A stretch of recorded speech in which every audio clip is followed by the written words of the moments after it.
Well, thank you all for being here this evening. It is a great pleasure to welcome you to the inaugural event of our Center on Faith and Justice here at Georgetown, a new center we launched this fall, led by our colleague, Reverend Jim Wallis.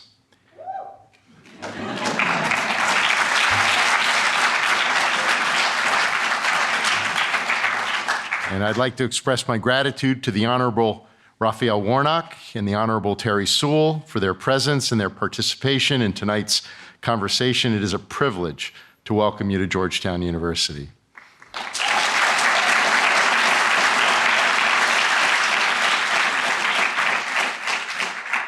And I also wish to thank Dean Maria Canchun, our colleagues at the McCourt School of Public Policy and our Center on Faith and Justice for their efforts to launch this new center and to bring us together for this inaugural gathering. As the oldest Catholic and Jesuit institution in the United States, located here in our nation's capital, we have a special opportunity to contribute to civic life. When we founded the McCourt School of Public Policy in 2013, we were able to realize this responsibility in new ways. And today, we take another step in advancing our commitment to this work. This is a responsibility that goes back to the earliest days of the Jesuits. Our colleague and Jesuit historian, Father John O'Malley, emeritus professor in our Department of Theology, reminds us of the foundational influence of Cicero's De Officiis, often translated as on public responsibility, and the influence of this document on St. Ignatius of Loyola and the first Jesuits. Father O'Malley identifies a passage that has particular resonance in our tradition, and I quote, "We are not born for ourselves alone. We, too, as human beings, are born for the sake of other human beings, that we might be able mutually to help one another. We ought, therefore, to contribute to the common good of humankind by reciprocal acts of kindness, by giving and receiving from one another, and thus by our skill, our industry, and our talents, work to bring human society together in peace and harmony." Close quote. Father O'Malley calls this the foundation of a civic spirituality. And in the tradition upon which our university is built, we acknowledge that we have a civic commitment to seek the common good, that there is a good we can achieve together that we could never hope to achieve alone. We're honored to be able to advance our contribution to this idea of civic spirituality through this new center and with the leadership of our longtime colleague, Reverend Jim Wallis, who has been appointed director of the center and our inaugural chair in Faith and Justice at our McCourt School. Reverend Wallis is the founder of Sojourners, the Christian social justice organization, where he served as president and editor-in-chief for 5 decades, helping to shape national dialogue on Christian perspectives in social justice. The author of 12 books, including Rediscovering Values, A Guide to Economic and Moral Recovery, On God's Side, What Religion Forgets and Politics Hasn't Learned About Serving the Common Good, and America's Original Sin. He has taught classes at our McCourt School for a number of years and has served as a research fellow at our Berkeley Center since 2010. He's also served on the White House Advisory Council on faith-based and neighborhood partnerships. And for his many years of leadership, we recognized him with an honorary degree at Georgetown in 2007. We are honored that he has taken on this new role as director of our Center on Faith and Justice and our inaugural chair in Faith and Justice. He will guide the center in its work as it seeks to foster a deeper understanding of the intersection between faith and public policy. The center will help us to engage the resources of our faith traditions in civic life, politics, and policy, focusing attention on issues such as racism, poverty, peace and justice, and will complement the long-standing efforts across our institution. With great anticipation and excitement for its future work, we launch the center this evening with this gathering on voting rights, race, and religion. It's now my pleasure to turn this over to Jim and to our two distinguished guests. Jim?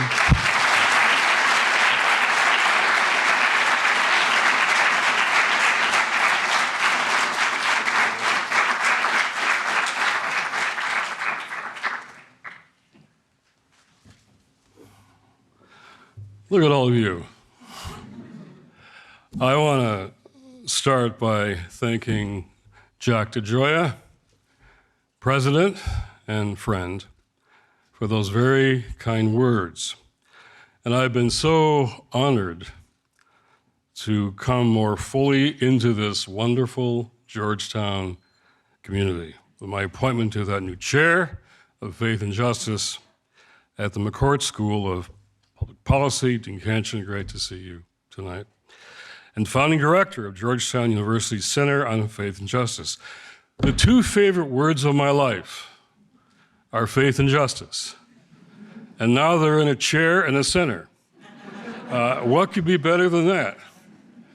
And I also want to thank our event co-sponsor, the Berkeley Center, where I started a long time ago here, and the Initiative on Catholic Social Thought and Public Life, my friend John Carr and all the others over there, and Georgetown University's Office of Mission and Ministry. So I look forward to lots of collaboration with you and many other people who've been so kind in welcoming me to this new perch and new venue.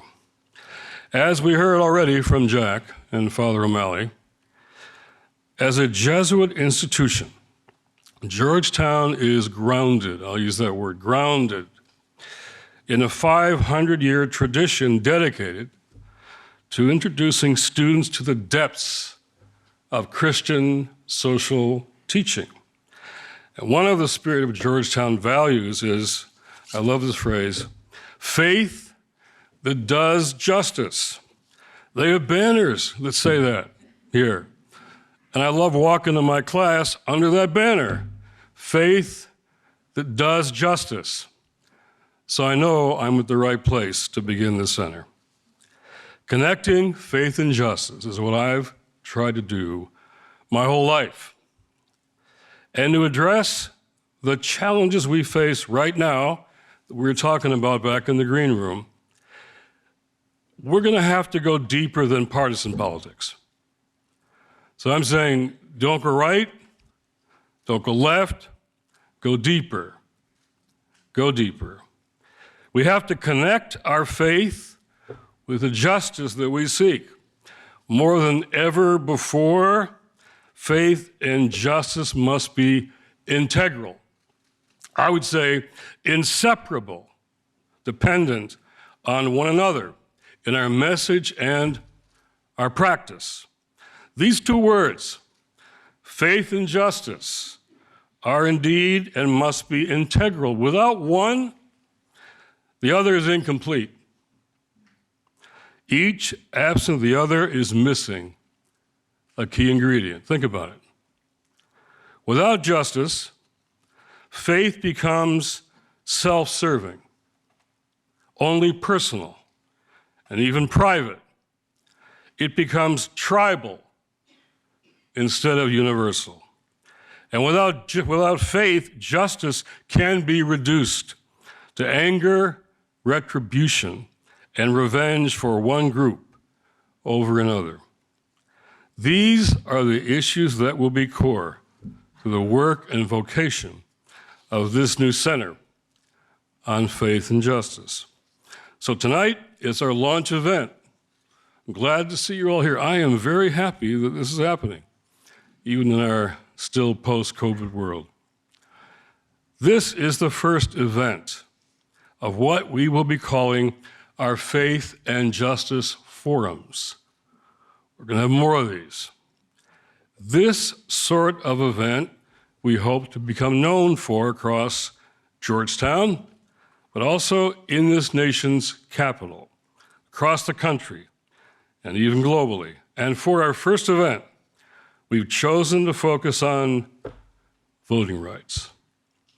Voting rights. Why?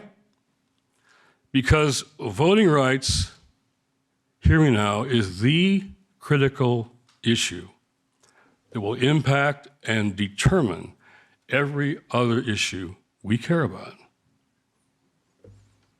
Like poverty, racial justice, policing, peacemaking, climate change, immigration reform, and gun control, just to name a few.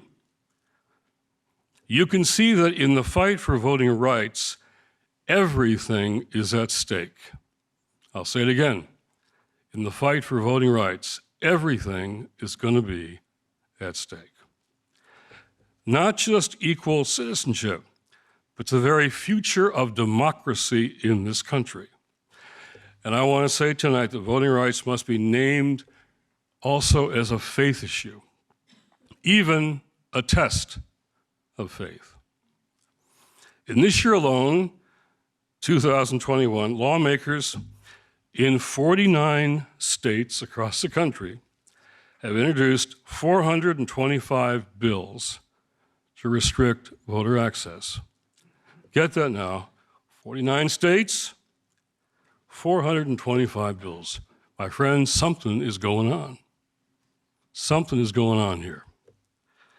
In 30 of those 425 attempts to curtail voting rights, they've already succeeded. Now listen carefully. These new laws will shorten the windows during which one can vote, make it harder to remain on absentee voter lists, limit ballot drop boxes, impose strict signature requirements, expand voter purges, reduce the hours and locations of polling places, and even ban the act of providing water and snacks to people lining up to vote. And you and I both know where there are long lines to vote and where there are not. Some of these laws even give state legislatures and judges the right to overturn the results of local elections. State legislatures and judges can overturn local elections all over the country in these new laws. This is unprecedented partisan grab for power, which we have never seen before. Now, what's going on? I'll say this. Many of us believe that the restriction of voting rights is part of a strategy to protect white supremacy in the United States.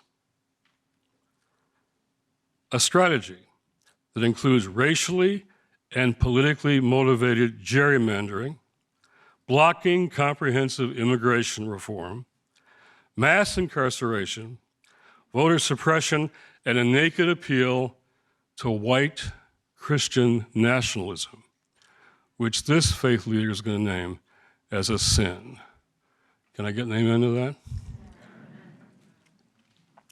Together, these efforts make up a strategy to prevent demographic shifts happening in our country from being reflected in our representative democracy. Here's the key.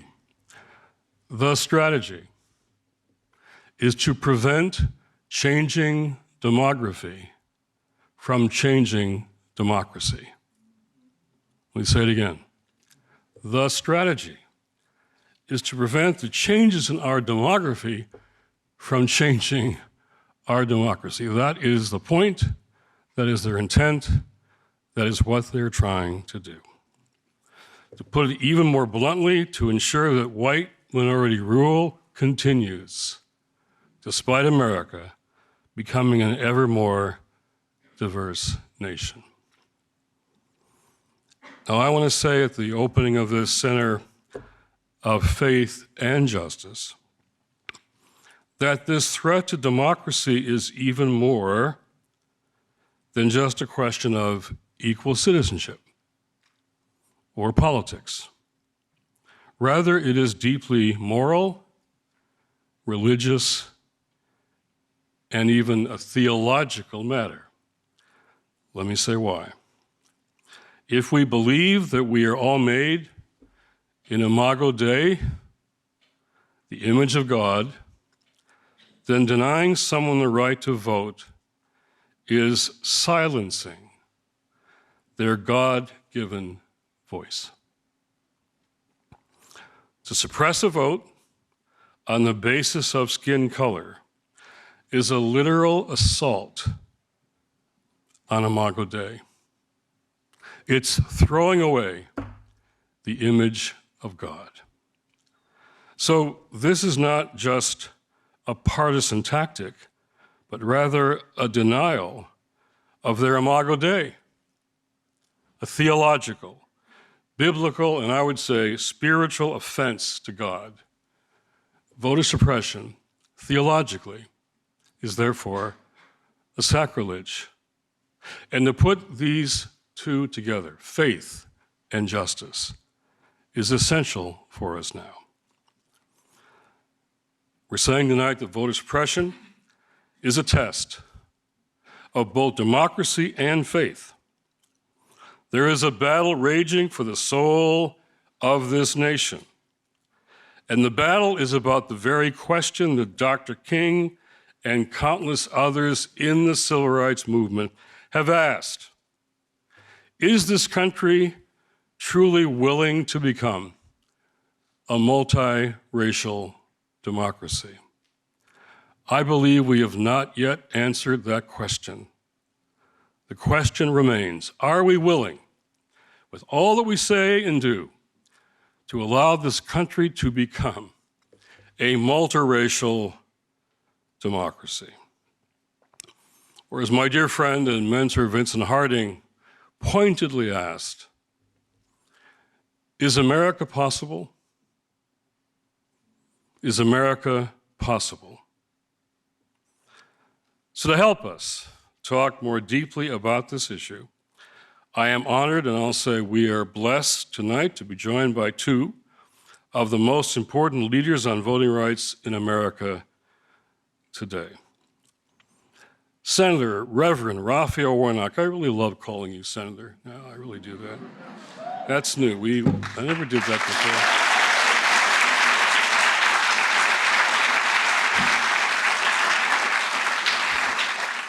My reverend friend, now Senator, grew up in Caton Homes Public Housing in Savannah, born one of 12 brothers and sisters raised in coastal Georgia. His father, a veteran small businessman and preacher, grew up in Burke in Reverend County, Georgia. Senator Reverend Warnock's mother grew up in Waycross, Georgia, where she spent summers picking tobacco and cotton. A graduate of Savannah's Sol C. Johnson High School, Senator Raphael Warnock's mother and extended family still live in the Savannah area. Senator Warnock is a proud graduate of Morehouse College, where they say Morehouse man. After graduating from Morehouse, he went on to earn a PhD and began his career ordained in the ministry.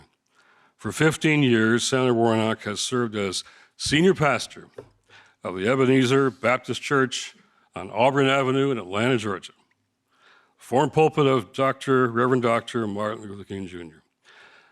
Raphael Warnock is the youngest pastor ever selected to serve that role in that historic church. Senator Warnock was elected as a Democrat to the United States Senate in January 5th, 2021 special election runoff. He took the oath of office on January 20th, 2021. Congresswoman Terri Sewell is in her sixth term representing Alabama's 7th congressional district. She is one of the first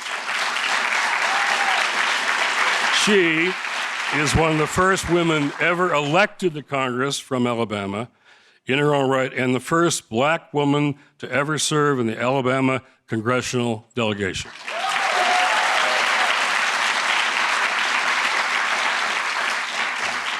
For Congresswoman Sewell, the fight for voting rights has always been personal, has it not?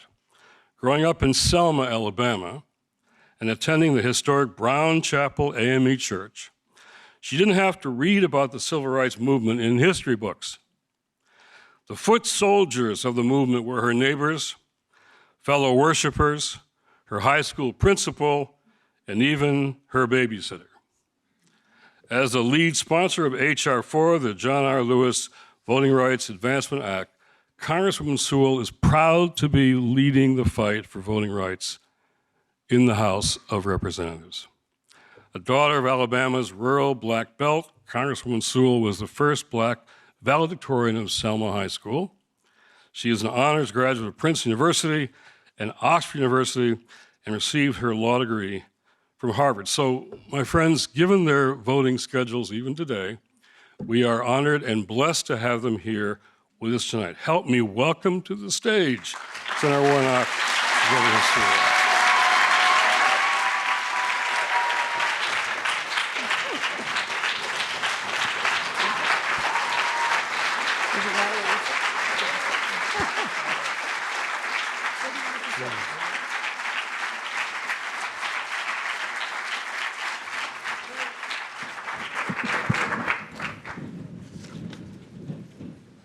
So, here we are. Get your water. We're going to talk for a while. I'm really glad you're all here. Coming out in these days is often a challenge. But I'm grateful that you came to talk about these events. First, let's talk about what's happening around the country. Then we'll get to Washington, okay? It's around the country and then Washington. So, Senator Warnock, both in substance and in symbol, I would say, you represent this battle for the soul of the nation. You've come literally from the pulpit and the streets to the podiums of power in Washington. That's where you've come from. So let's start with what's happening in your home state of Georgia, where this is raging. A raft of voter restrictions are so many it's hard to know where to look. Which of these restrictions that you're facing in Georgia are most significant? And what is the biggest threat to voting rights right now, both in your state and around the country? I would say, what does this signify, a word that you know the importance of? Well, good evening, everybody.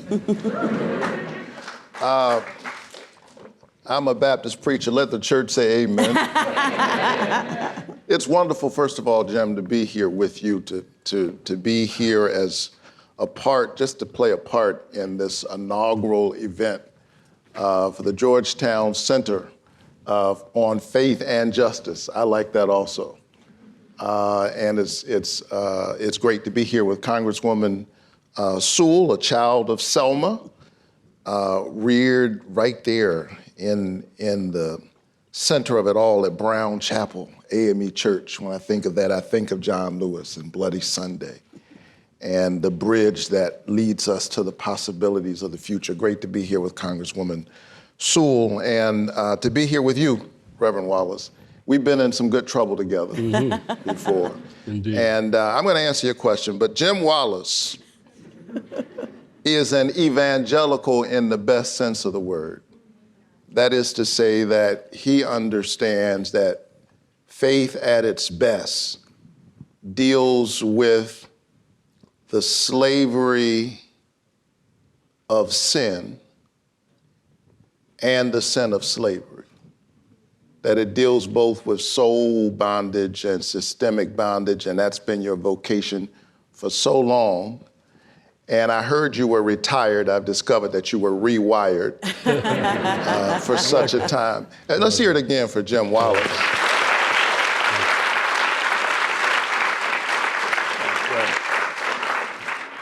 What was your question? I'm kidding. Listen, seriously, what's going on in Georgia and all across our country is very serious. It is an all-out, unabashed assault on our democracy. And those of us who believe in democracy have to take up this fight. And so I'm deeply honored to be in this struggle with you. to fight for our country, to fight for our democracy, because I believe in democracy. I believe that democracy is the political enactment of a spiritual idea. This notion that all of us have within us a spark of the divine, and so we ought to have a voice in helping to determine the direction of our country and our destiny within it. And there are many terrible provisions in SB 202 down in Georgia, but I'll just select one. One is the ability of partisan state actors to swoop down into local elections and without any good cause, take over the elections. Mm-hmm. And so I have a provision in the Freedom to Vote Act called the Preventing Election Subversion Act of 2021. Mm-hmm. And it would prevent partisan actors at the state level from swooping down and taking over elections. What we are witnessing right now, folks, is democracy in reverse. Instead of the people being able to pick their politicians, the politicians are trying to pick their people through partisan gerrymandering, through this ability to subvert elections, through this ability to have endless challenges. You can have in Georgia right now, based on the provisions in SB 202, your neighbor can challenge everybody on their street, everybody in their community, and all of those things have to be chased down, sowing the seeds of chaos in our democracy. And it is a moral question.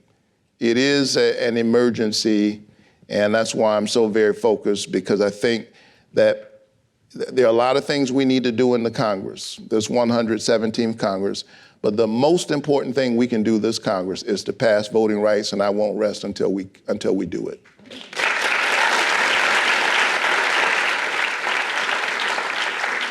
Because as you just pointed out, we can out-organize, out-mobilize around lots of these acts of voter suppression, but not the one that allows them to overturn local elections. So right. Picking that out to me is critical. Congresswoman, you're from Selma.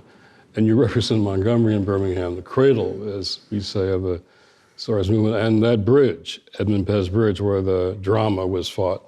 And those foot soldiers were your neighbors and fellow worshipers. So from where you are sitting, and you're chair of the Voting Rights Caucus, from where you're sitting, why are some people wanting to go backward instead of forward? And what is the biggest threats you see right now? Well, I too want to join Senator Warnock in thanking you, Jim, for this invitation, and you, Jack, for choosing Jim to be the first executive director of the Center for Faith and Justice. I couldn't think of a better person to lead this, and so thank you for this invitation. I also can't imagine being on a stage with two religious people, both pastors, and have to say anything. So, but Senator Warnock has been, they get paid to do that. I mean, Senator Warnock, I know. Senator Warnock, I love calling you that, but I love to say the Right Honorable Reverend Senator Warnock. It's a pleasure to have you in the United States Congress, and we must keep him in the United States Senate.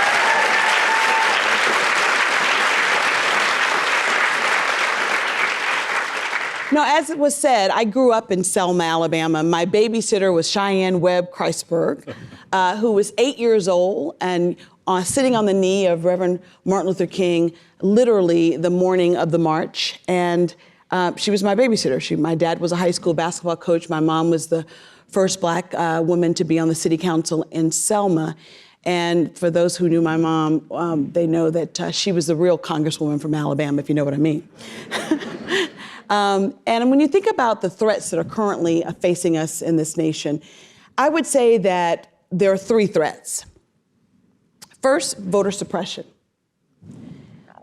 Secondly, apathy, voter apathy. And third, political will. Let me start with the first. Voter suppression is the systematic threat of the democracy and the vote by some, so that they would actually seek to discriminate, pick winners and losers, if you will, at the ballot box, who gets to go and vote. It's unacceptable. And we heard, you gave us all the statistics, 425 pieces of legislation in 49 states just this summer, and 33 of them into law, the most pernicious being in Georgia, I think, as you rightfully pointed out. So voter suppression is the name of the game. And what's sad about it is that the Voting Rights Act of 1965 was reauthorized 5 times. Most recently, in 2006, for 25 years, under Republican President George W. Bush. It passed out of the Senate in 2006, 98-0. Voting rights, especially among the elected officials, should not be a partisan issue. We should all want, especially as elected officials, our constituents and the people to vote. After all, the vote is your voice in this democracy. Secondly, apathy. When we stay home and don't vote, others win. Mm-hmm. Our voice is squelched. That vote matters. If you don't think that vote matters, ask the voters of Georgia who delivered to this great Senate 2 Democrats, one a Jewish man and one a black man. Georgia. I'm from Alabama, and as you know, I'm the only member of Alabama's delegation that's of color, and the only Democrat. So I know.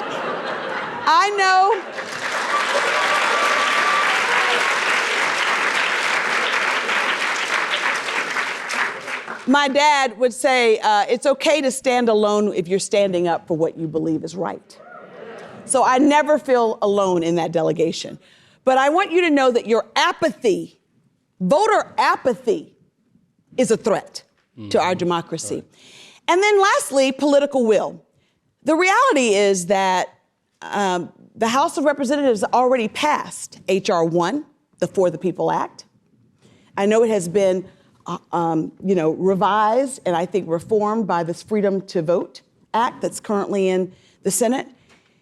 And then H.R. 4, which is the John Robert Lewis Voting Rights Advancement Act that I was so proud to introduce, not just this Congress, but every Congress since 2013. First time, this time without John Lewis. But I know that the Voting Rights Act of 1965 must be fully restored. The full protections of the Voting Rights Act, because it's still there. It's just the teeth of it. Section 5, pre-clearance, is really inoperable unless you have a Section 4, which was found unconstitutional by the Supreme Court. Section 4 is the formula to determine which states are the most egregious actors and therefore must pre-clear all of their voting laws before they go into effect. You can't unring the bell. So pre-clearance is very important. And so that's what H.R. 4 does, or S4 as it's over in the Senate. And when I say political will, I'm talking about the filibuster. Because the reality is, that's a procedure. If I'm right, I think I am right. I know I'm right. You're right. That is a procedure. That's a procedure that the party in charge determines what the procedures of the House and the Senate will be.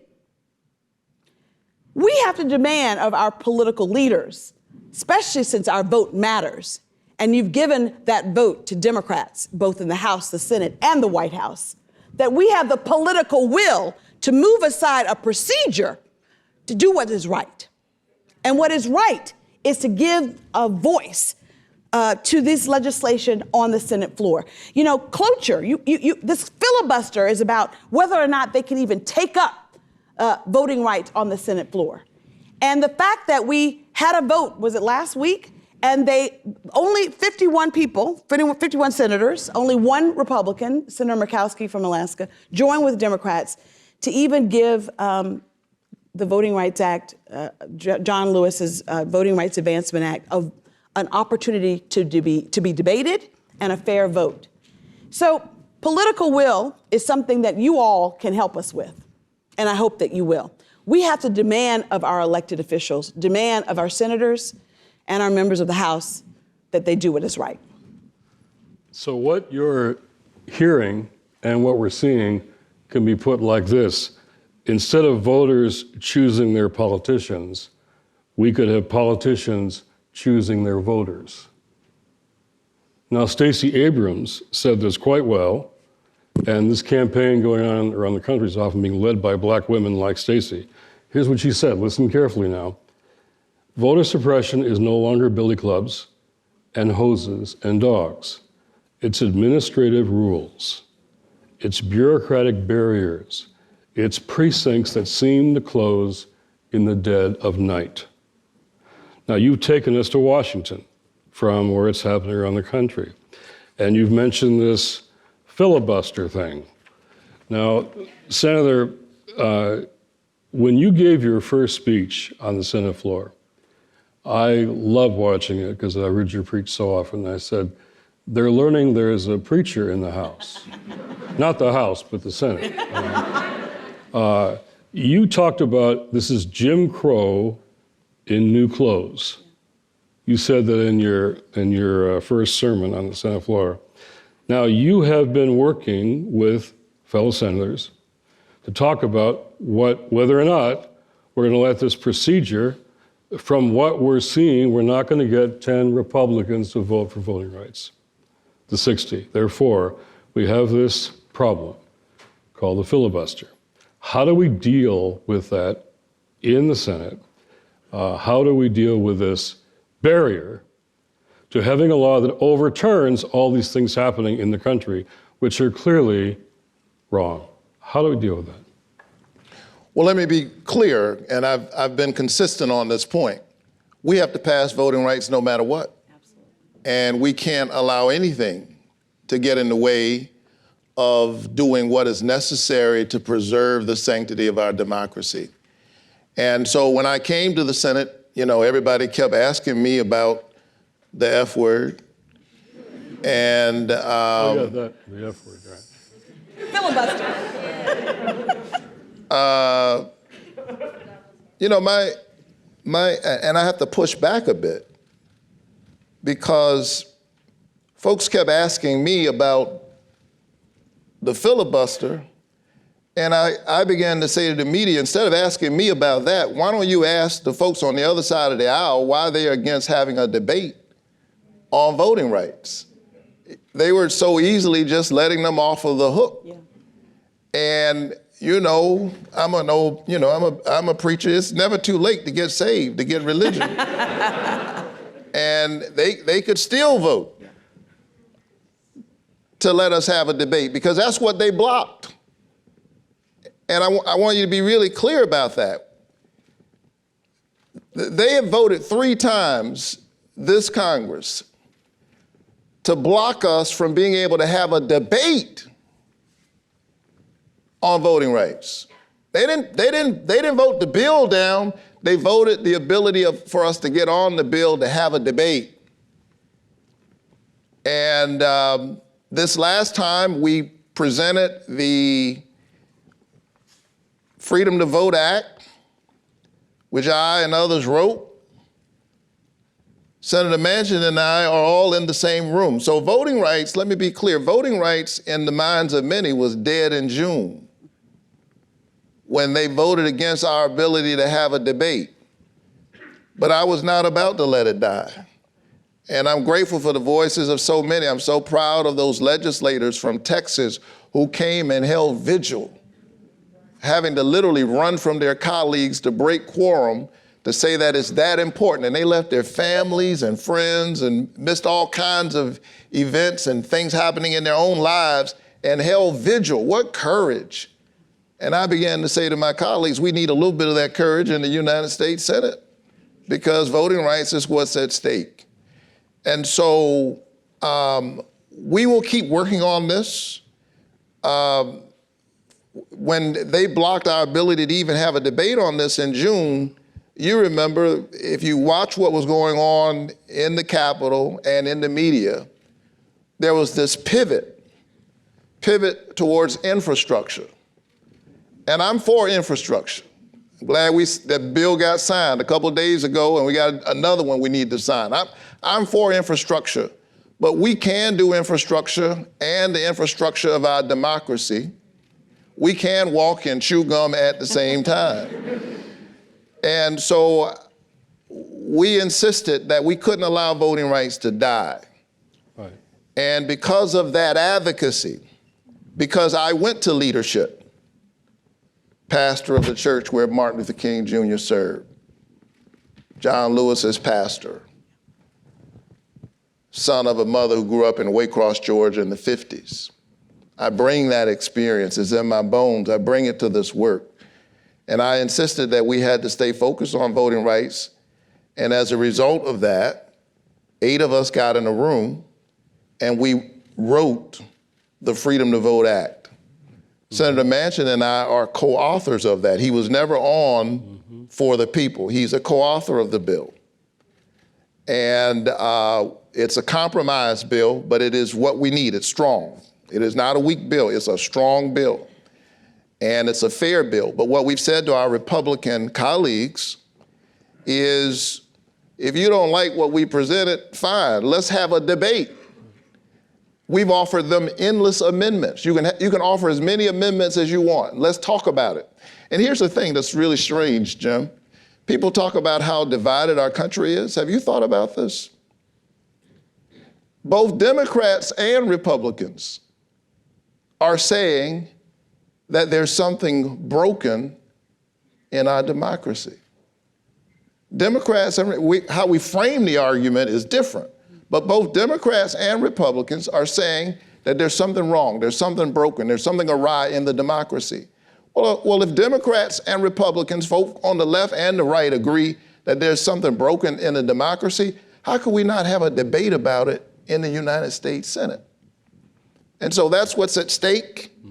We'll keep pushing the issue, but I think history will judge us harshly, and it should, if we don't find a way to get voting rights done. And I can't speak for the 99, I can speak for the 1. I won't rest. I'm gonna do everything I can to make sure that we understand how important this moment is, because here's my fear. I think for folks who've been around for a while, who've been in office for a while, you see a lot of fights. Yeah. And you win some, you lose some. I get it, that's how democracy works. But I think there's a danger that you can be lulled into thinking, well, we didn't get it this time, we'll come back next year. Right. Here's the thing, I think that when you look at hundreds of bills introduced in 49 states, dozens already passed, all of these audits,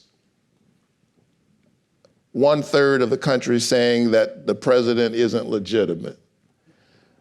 I think when you look at all of these things put together, if we don't find a way to do something about this, we may well have crossed a Rubicon that will make it difficult for us to set things right for another generation.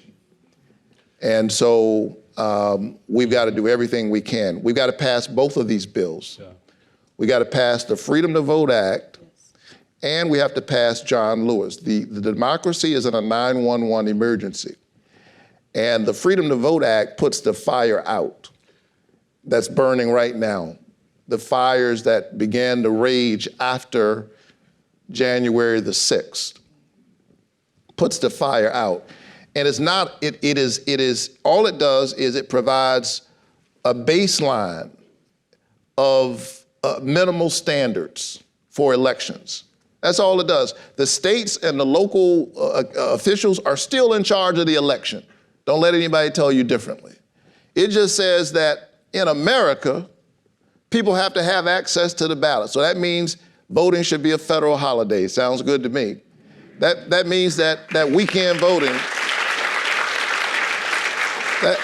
that means that weekend voting ought to be a part of any federal election. It means that you got to provide 15 days of early voting. It means you got to have enough drop boxes.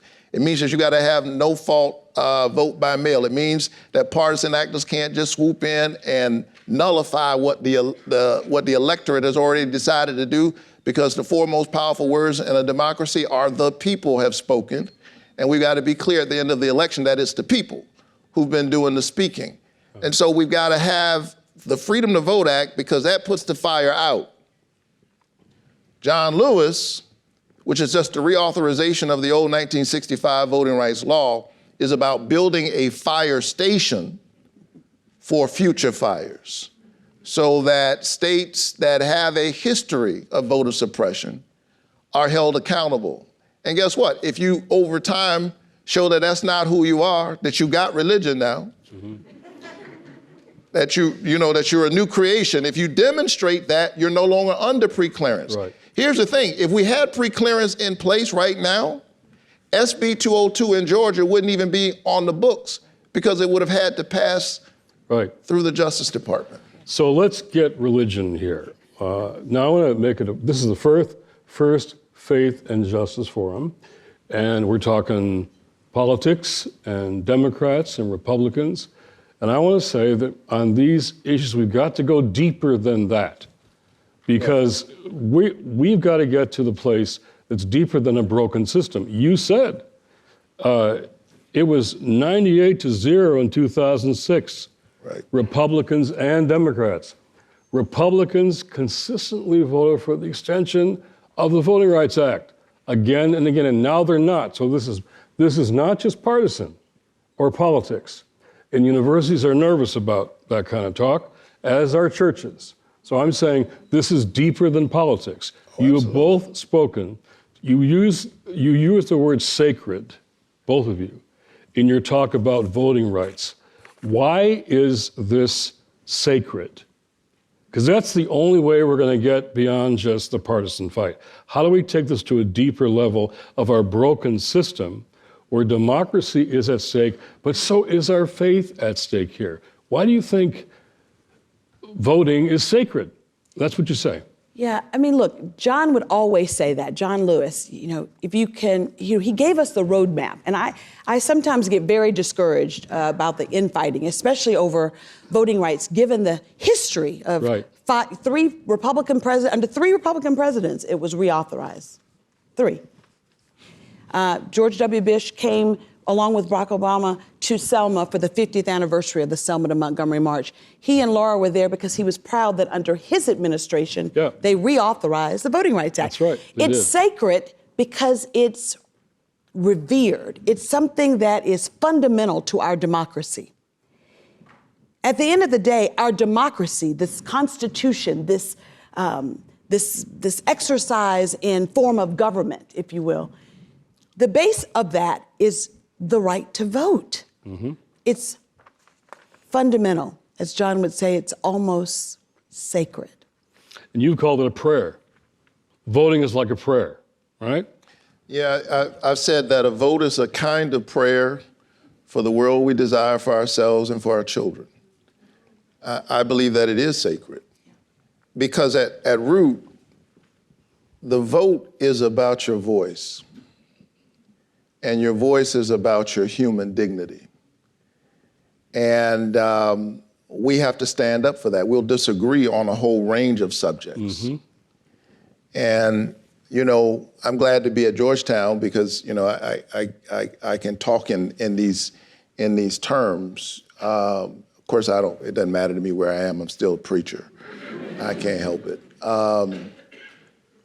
But, and Jim, you understand this, the root understanding of salvation in the ancient texts is literally the broadening of communal space. That's what salvation means. Mm-hmm. And that gets lost in a world where we have so privatized religion that it becomes insular and siloed and disengaged. But to the ancient Hebrews, I'm thinking about that text in Exodus where God says, I have seen the suffering of my people. I have seen what their taskmasters in Egypt are doing. I have heard their cry, and I have come down to deliver them out of Egypt. He says, into the good and spacious land. Into the good, a land that is good and it is spacious. It is a land where everybody can breathe. Mm-hmm. Mm-hmm. And voting rights are preservative of all other rights. Voting rights are the ability to vote checks the excesses of those who are in power. It checks tyranny. It is, if we weren't able to stand up in Georgia and vote, we wouldn't have been able to pass the expanded child tax credit, which cuts child poverty in our country in half.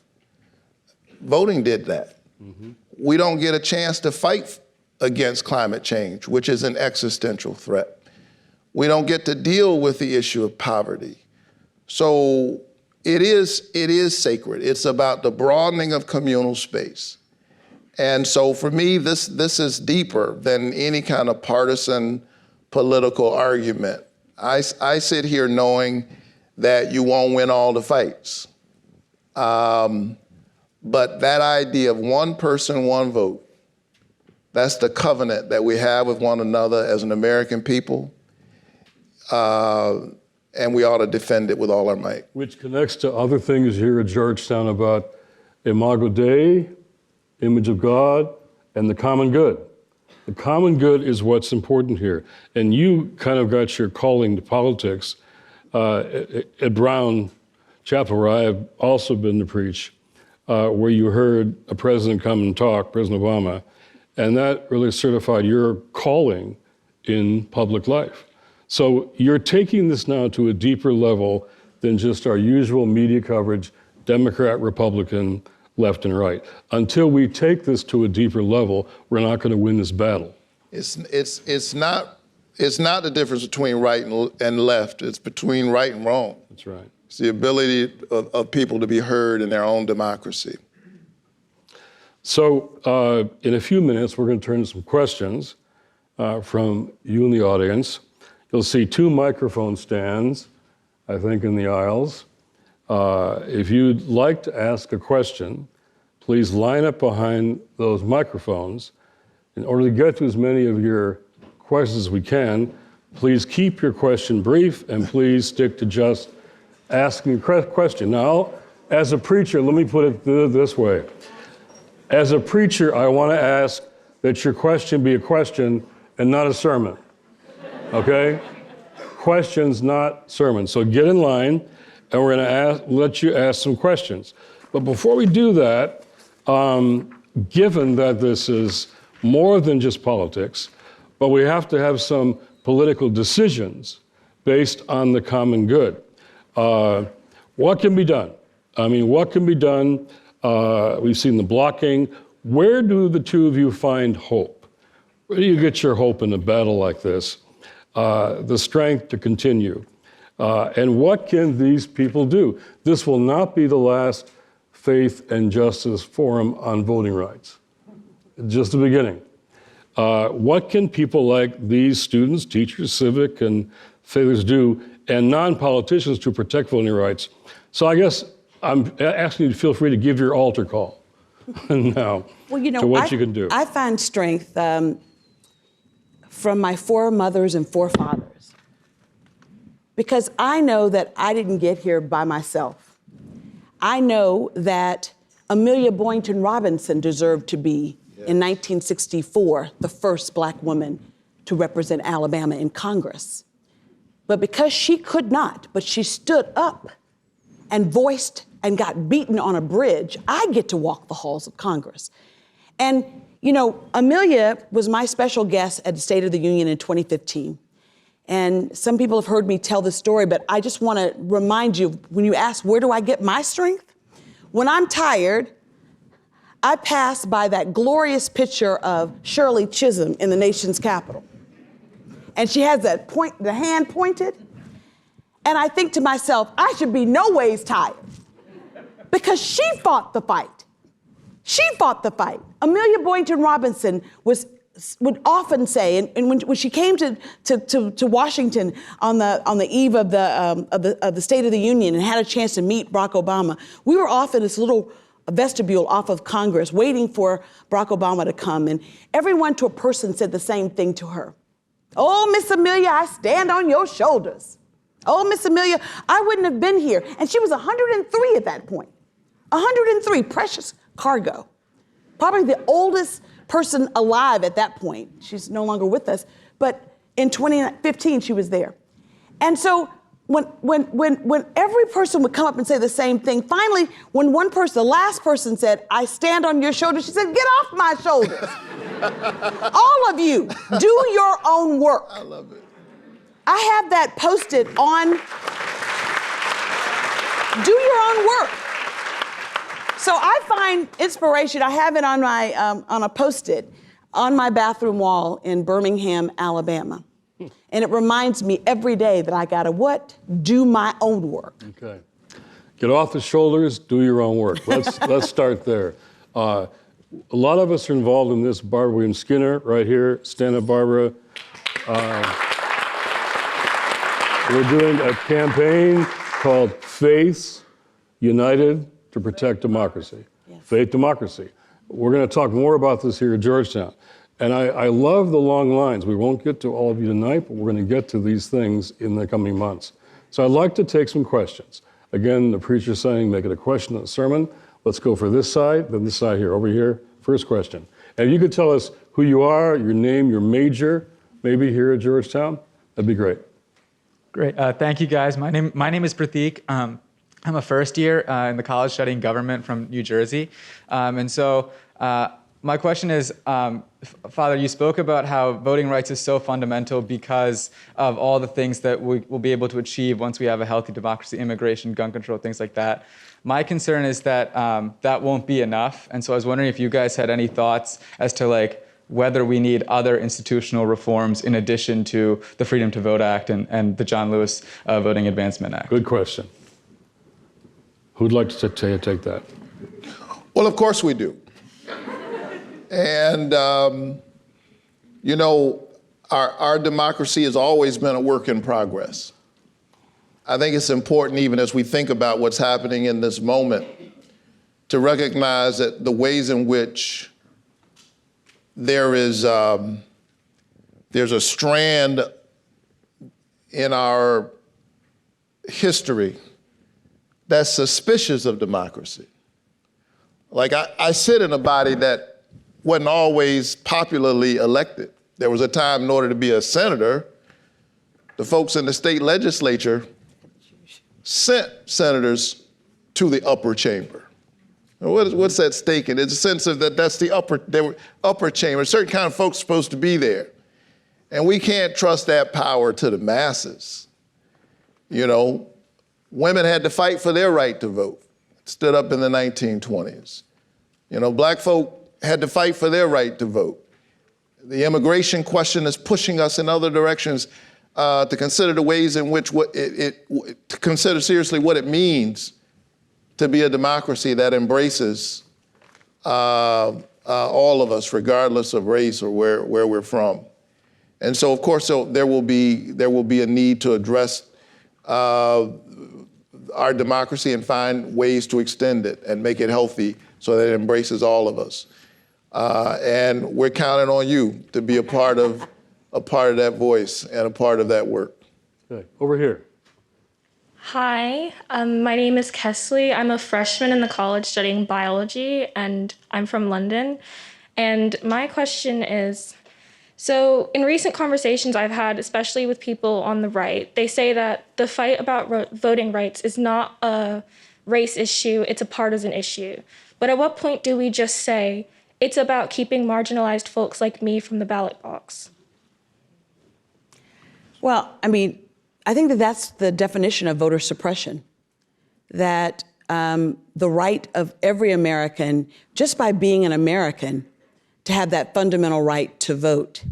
And when you come up with laws that pick winners and losers, state of Alabama now, in order to go vote, they have to show a certain ID, and there's only 7 of them or 8 of them listed. And one is a guns license, but not a student license, a student ID. You're picking winners and losers when it comes to that. And so I think we have to call it out. It is both it should never be a partisan issue. It's a democratic, small d, issue. It is. It's fundamental to our democracy and worth fighting for.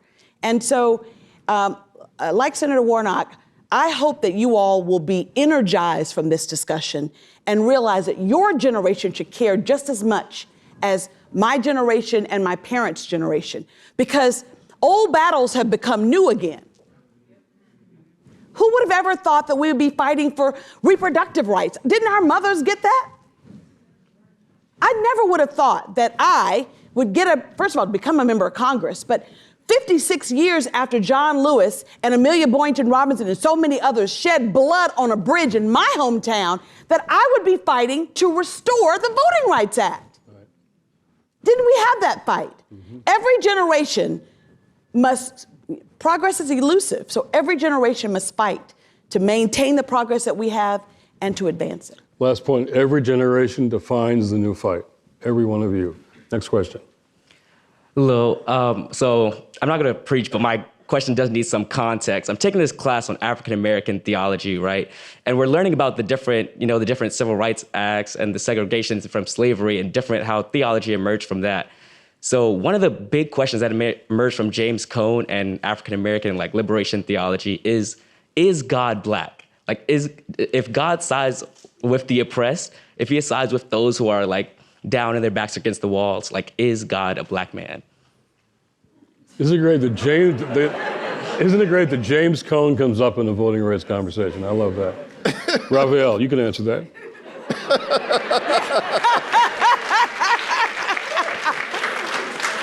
Well, since two people went to seminary school and one went to law school, I'm gonna let y'all answer that. You and I can have a more extended theological conversation after this meeting. I'll talk about my own book, which you can find on Amazon.com.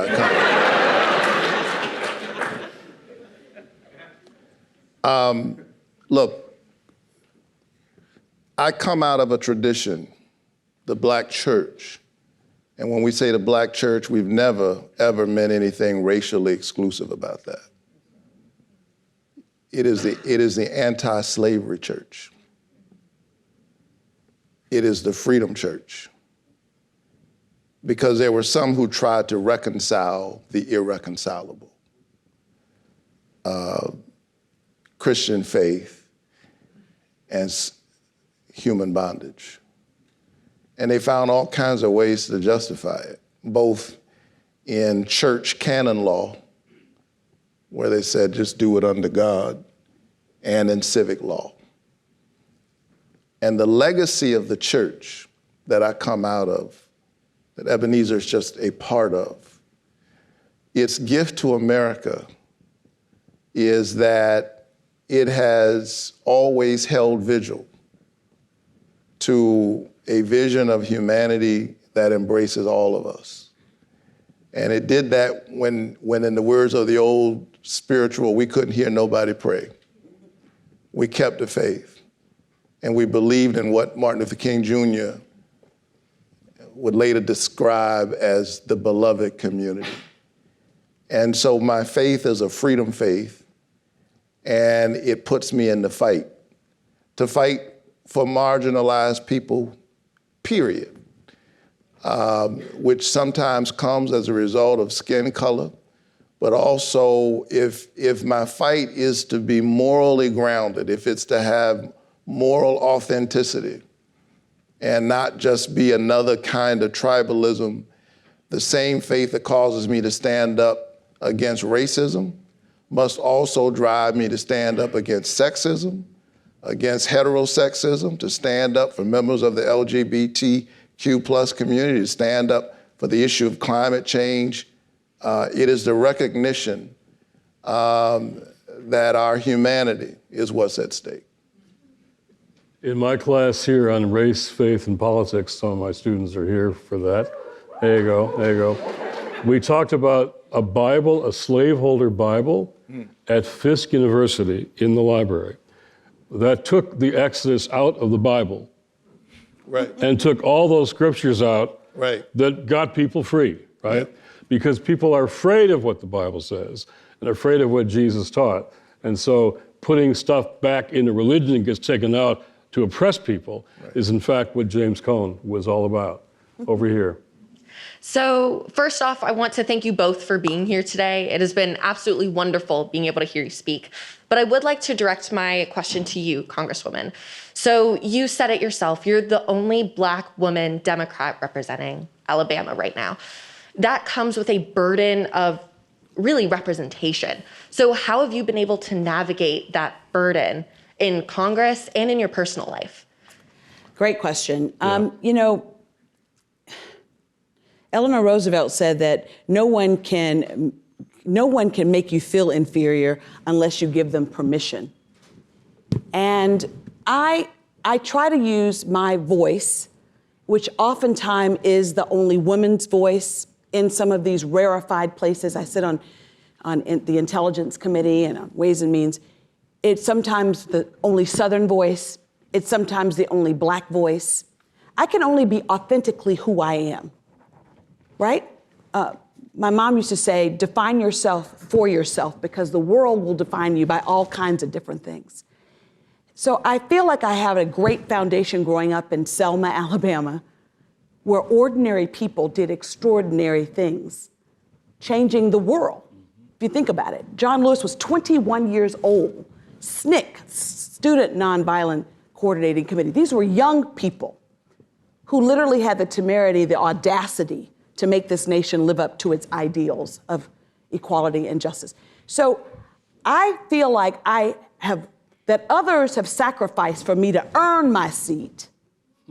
My job is to use my voice in that seat and to create more chairs around the table that are filled with people who are women, who you know, from our diverse backgrounds. I mean, at the end of the day, I think that you have to have a strong sense of self, but also know your mission, right?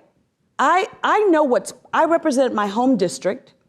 This district is a district that has 715,000 people. The median income for a family of four is $35,000.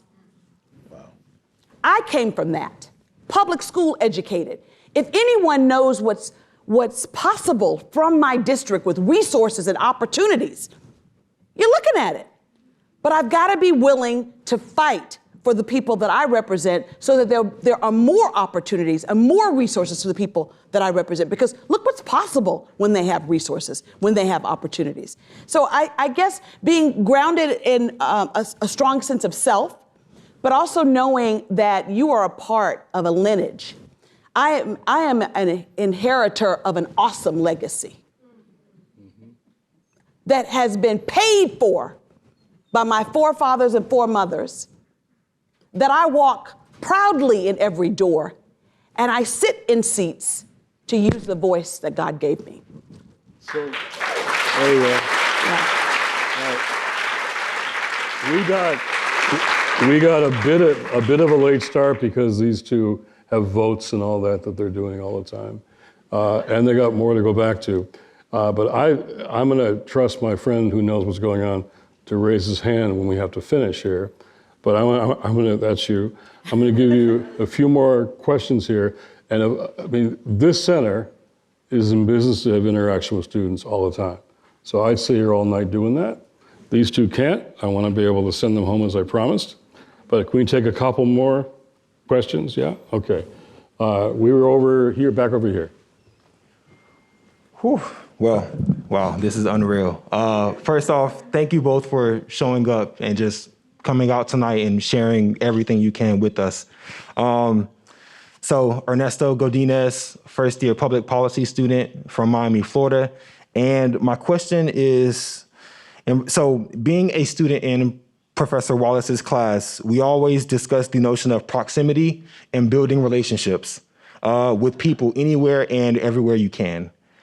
Throughout your time in the political space, can you speak to the importance of your faith in relationship building, and how has that impacted your work in politics?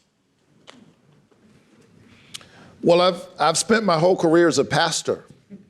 So for me, going into the United States Senate, running for a high office is a continuation of my lifelong commitment to service. And that service is grounded in my faith. For me, it is reasonable service. It is not special. It's what I'm supposed to do. I had a teacher along the way who told me that service is the rent we pay for the space we occupy. So, for me, I'm continuing to pay the rent. And,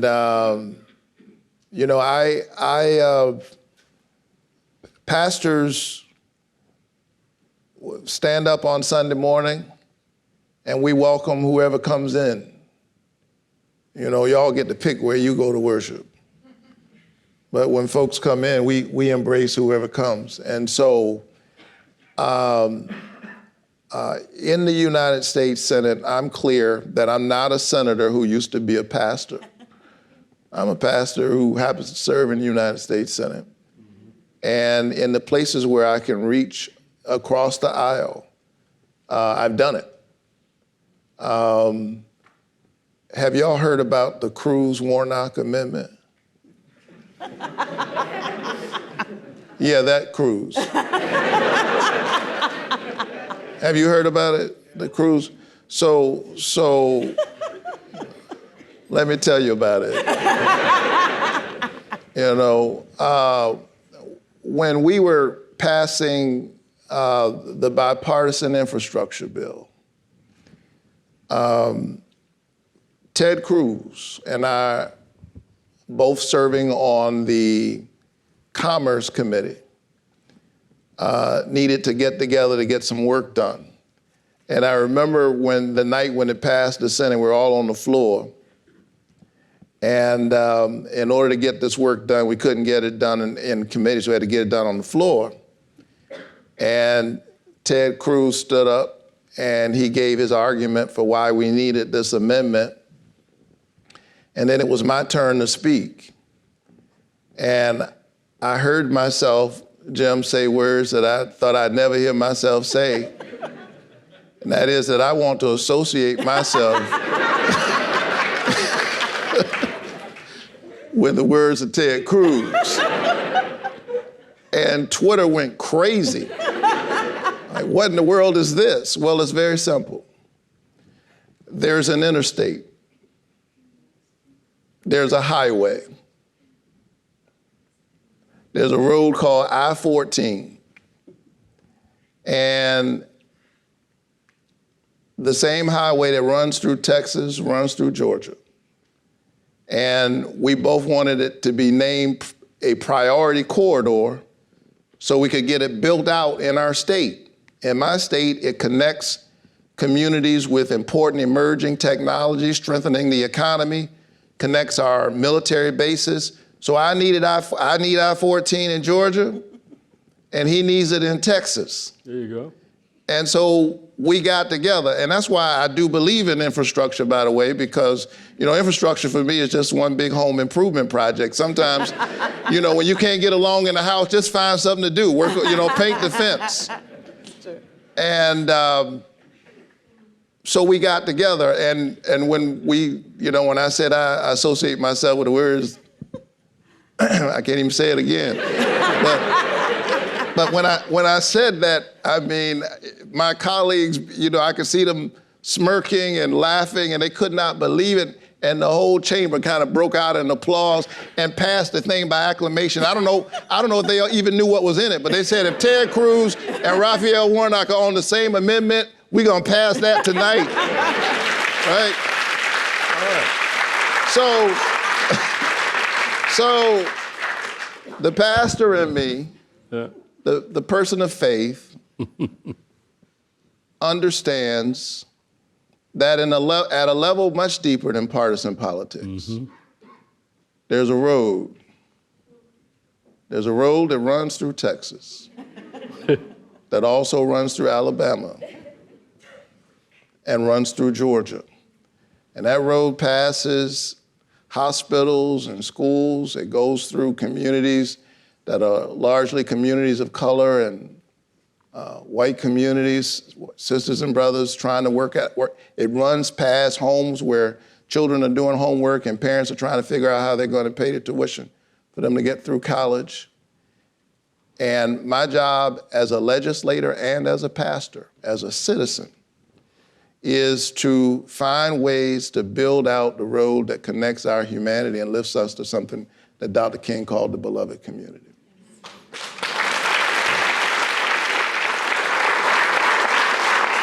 And there is a road that leads to a multiracial democracy that we're all going to have to build. I'm told I got 3 more, and then we'll have a lot more in weeks to come. 1 here, 2, 3. Go ahead. Yes, my name is Alana. I am a graduating senior this December in the School of Foreign Service studying international history. And my question is actually based in history. So do either of you see a similarity between the erosion of voting rights in the past few years in the United States and that of Germany in 1933 to 1936? Historical parallels. Yeah. They're never exact, but they sometimes look like each other. I think that and folks are writing and talking about this right now, and I think it's important. I think that there are autocratic movements going on right now all over the globe, and we all need to pay attention. I think when problems are big and people are afraid, it leaves open the door for strong men, for folk who stand up and declare, yeah, the country's in trouble and I'm the only one who can fix it. Does that sound familiar? Mm-hmm. So these kind of autocratic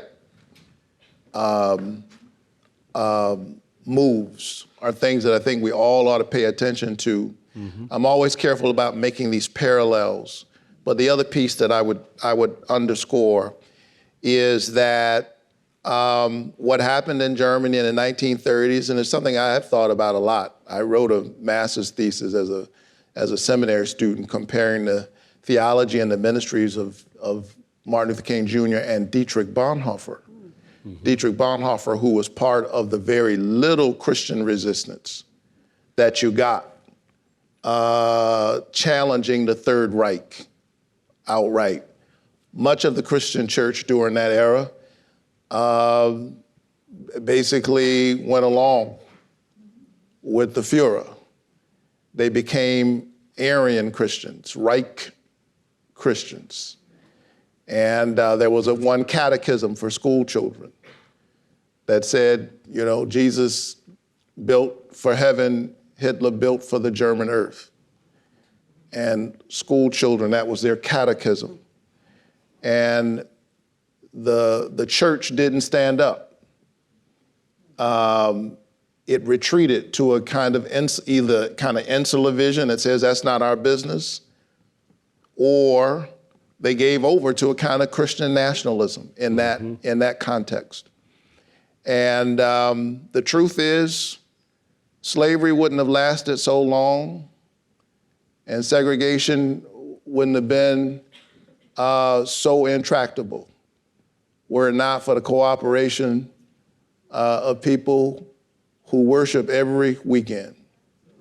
Martin Luther King Jr. wrote about that in the letter from a Birmingham jail. He said, when I pass through the South in his own eloquent way and on Alpine Novembers, and I see the South's churches and its expansive educational buildings and its spires that reach heavenward, I ask myself, what kind of people worship there and who is their God?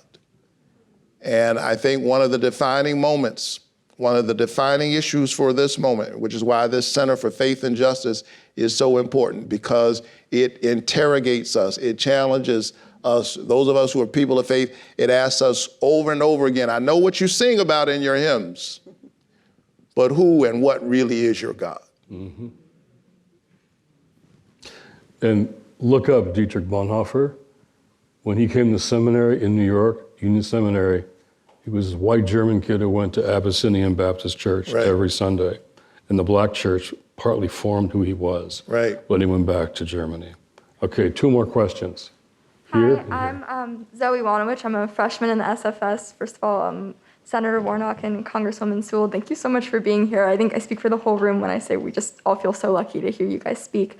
My question is, I think in terms of both faith and justice, honesty is a core tenet. So hopefully this doesn't sound like too much of a left field question, but Senator Warnock, you touched on that a third of the country doesn't believe that our president was rightfully elected. At what point would you all say is the line between freedom of speech and you can't yell fire in a crowded theater? Congresswoman, speak to that one. That's a tough one.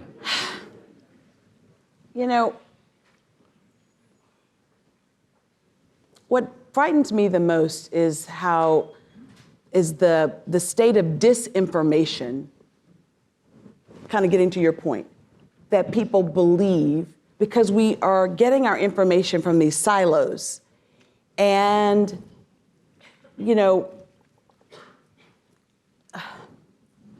what is truth? Well, my truth is that as I sat in the gallery on January 6th, and I heard tumultuous sounds of people trying to get into the chamber to nullify an election and to get at and the fact that that was encouraged by those who serve with me, it shook me to my core. Someone asked the question, besides voting rights, what else do we need? We need to think about the institutions that prop up voting, the truth, media, news. I mean, there are checks and balances that have to be there. But for certain things, there's only one truth. How I felt about January 6th may be different than what someone else feels about it. But the fact that it happened, and the fact that on our watch it happened, we as a people should feel like we should get to the bottom of it. You may not think that the commission that is currently set up is that right commission to do it. Maybe not independent enough. But to not want to know the truth about what happened so that we can make sure it never happens again, that's a problem. And so I don't have an answer, but I agree with you that disinformation, misinformation is dangerous. And I'm saying that from a person who sits on Intel and gets the same presidential briefing that he gets.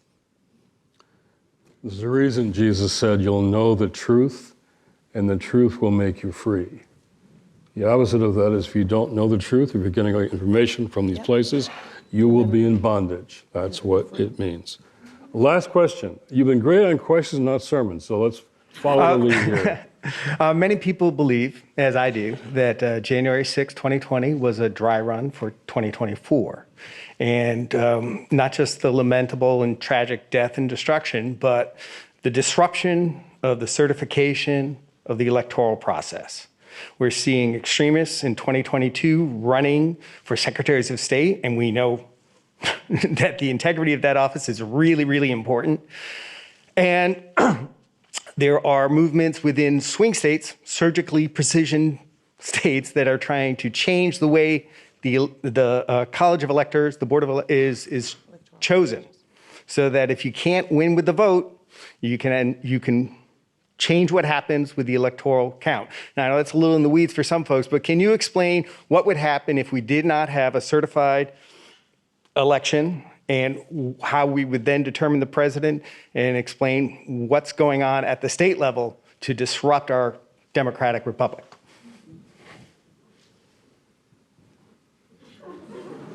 I think you've done a pretty good job. I mean, it's very serious. And it's the reason why we've got to pass both of these bills, both the Freedom to Vote Act and the John Lewis Voting Rights Advancement Act. There's nothing more precious, folks, than our democracy. And, you know, we have messy arguments. And when it gets real messy, let's, you know, remember that it's the substitute for war. It's the peaceful transfer of power. We should be respectful, but I don't mind that we have loud arguments in America about guns and butter, about how to spend, about taxes, about how to use our resources. And it is the exception rather than the rule. It pushes against the grain of most of human history, where it was simply the folks who were just the strongest who were in charge.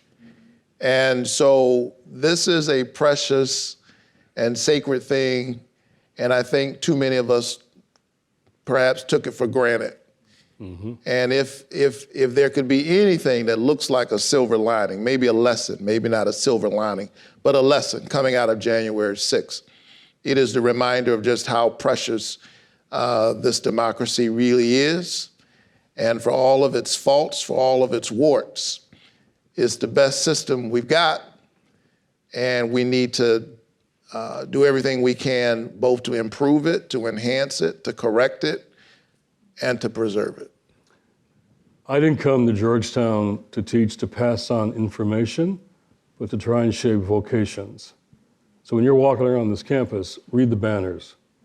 Women and men for others, educating the whole person, and serving the common good. Those banners are there to remember those things, and that's why you're here. I want to thank you for coming tonight. I want to thank you for questions, not just sermons. And we're going to bring the questions to us at the Center for Faith and Justice, because we're going to keep talking about all of this. And I'm going to ask, two seminarians on both sides. That's not fair. So I'm going to ask our Congresswoman to give us a benediction, going out. You give us a benediction going out. What do you want these students to do? I want you to vote, volunteer, organize, turn out, and elect people who will do the right thing. All right. Let us thank our guests and thank you all.